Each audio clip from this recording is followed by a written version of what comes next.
Because after everything you've done in the NBA, and all of a sudden we're losing in the Olympics in '78 and all those years like that, and they finally put together that dream team, and you become part of that. What was that like? The dream team, the best team ever assembled, and I'm not biased at all. but let me tell you, Magic didn't play that year, Coop, in '92. Mm-hmm. So we didn't know if he could play or not, but we were certainly hoping he could. And so Michael could play. Michael and I won the finals in '92, Chicago and Portland. So I kind of figured we'd be there. Scotty was there, Chris Mullins, John Stockton, Karl Malone, Patrick Ewing, David Robinson, all these, Christian Laettner, all these great players. And so just to be a part of that, and did I mention Larry Legend and Patrick Ewing? Just to be a part of that was special. I mean, it was very special because it was one of those deals where our college kids were beating them, but the professional players were playing in the NBA, and they go back and they could play for their country, which means they're going to beat our college guys, right?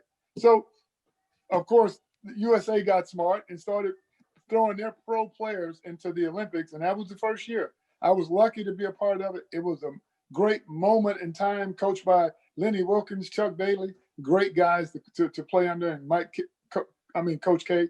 I mean, just an incredible experience, man. We brought our families. Everybody got to know everybody on a personal level, which, Coop, back then, you couldn't stand guys who had on a different jersey. Yeah. So to be on the same team with them for 3 months, that was a different experience. And it was a great experience. One of the best of my life. How was the practices? I bet those were very intense. Well, with Michael and Magic chirping the whole time at each other, I mean, those two completely competitive. I was recovering from a meniscus problem on my knee. So I was just chomping at the bit to get surgery. The minute that, I didn't want to miss the finals. You either played or you didn't, Coop. You're on one leg, so you either play or you don't. And then the Olympics, I didn't want to miss that. So I'm limping on one leg in both of those events. And I can't wait because, if you keep playing on it, you have to get it drained. And you don't want to have that many needles in your knee.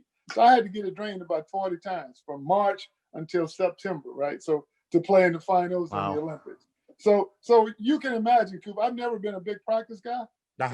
And with my knee hurt, I could care less about practice. You're a gamer. But those guys, it was entertaining just listening to them. Larry Bird and I used to sit back and just die laughing. What was Spain like? What was Spain like then? And how I mean, was it crazy? You guys were like the Beatles in Europe.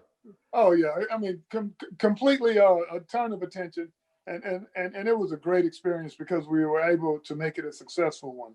But there was no doubt we were going to beat team. It's like playing against your little brother. You knew you were going to beat him. It just depends on how bad you want to beat him up.